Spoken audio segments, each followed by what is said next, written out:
Hi, இன்னைக்கு நான் தமிழ் கடவுள் முருகரை பத்தி தான் நான் பேச போறேன். முருகரை நம்ம ஏன் தமிழ் கடவுள் அப்படின்னு நம்ம சொல்றோம், அதுக்கான காரணம் என்ன அப்படின்னு பாத்தீங்கன்னா, முருகன் அப்படின்னு என்றாலே அழகு அப்படின்ற ஒரு பொருள் இருக்கு. முருகருக்கு இந்த மாதிரி பல பெயர்கள் இருக்கு. 6 முகங்களை கொண்டதுனால ஆறுமுகம் அப்படின்ற மாதிரியும் சொல்றாங்க. இந்த மாதிரி பல பெயர்கள் முருகருக்கு இருக்கு. கார்த்திகை பெண்கள் வளர்த்ததுனால இவருக்கு கார்த்திகேயன் அப்படின்ற ஒரு பேரும் இருந்திருக்கு. ஆக்சுவலா என் பேரும் கார்த்திகேயன் தான். முருகரை பற்றி சங்ககால இலக்கியங்கள்ல போற்றி பாடியிருக்காங்க. திருமுருகாற்றுப்படை, பரிபாடல், குறுந்தொகை, இந்த மாதிரி இலக்கியங்கள்ல முருகரை போற்றி புகழ்ந்து பாடியிருக்காங்க. சங்க காலத்துல முருகனை வழிபட்ட தொன்மைகள் இருந்திருக்கு. தமிழர் பண்பாட்டில் முதலில் தோன்றிய தெய்வம் முருகர். முருகன் என்பது வேதத்தில் பிறந்தவர் அல்ல.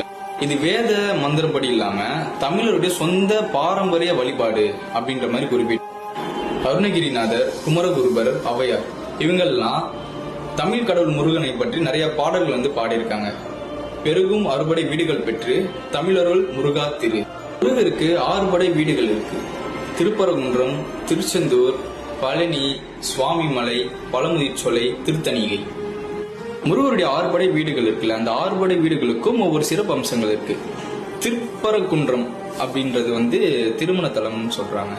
திருச்செந்தூர் சூரனை வென்ற இடம் சொல்றாங்க.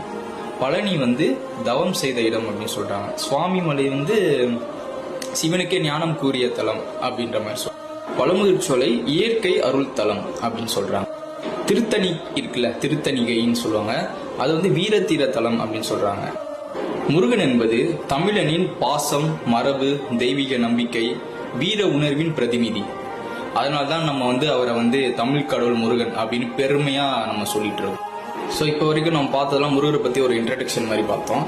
இதுக்கப்புறம் நான் இந்த 6 படை வீடுகள் இருக்குல்ல, அந்த 6 படை வீடுகளோட ஹிஸ்டரியை பத்தி நான் பார்ட் 2ல நான் பேசுறேன்.